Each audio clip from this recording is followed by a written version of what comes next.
Nursery ventilation and waste management. Designing a fresh and functional infant care space. Managing 10 to 12 daily diaper changes requires integrating odor control with smart layout, air circulation, and sanitation habits.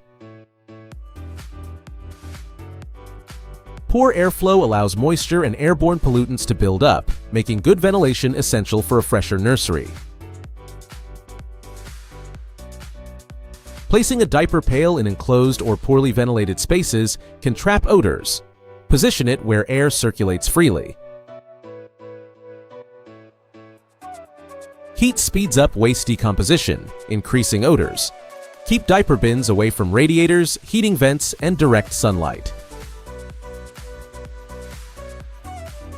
A well-planned nursery should separate sleeping, feeding, and changing areas. Keeping the diaper pail within easy reach of the changing table improves safety and convenience, while placing it away from the crib helps reduce noise and odors.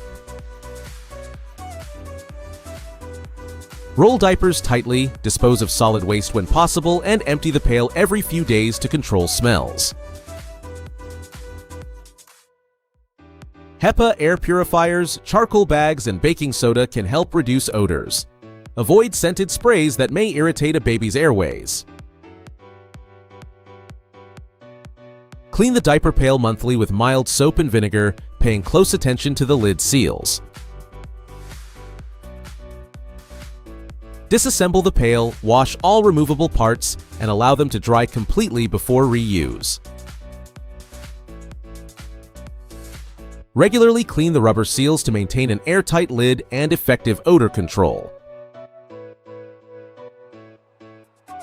Always let the pail dry fully after cleaning to prevent moisture and musty odors. Go to GearBrain for more information.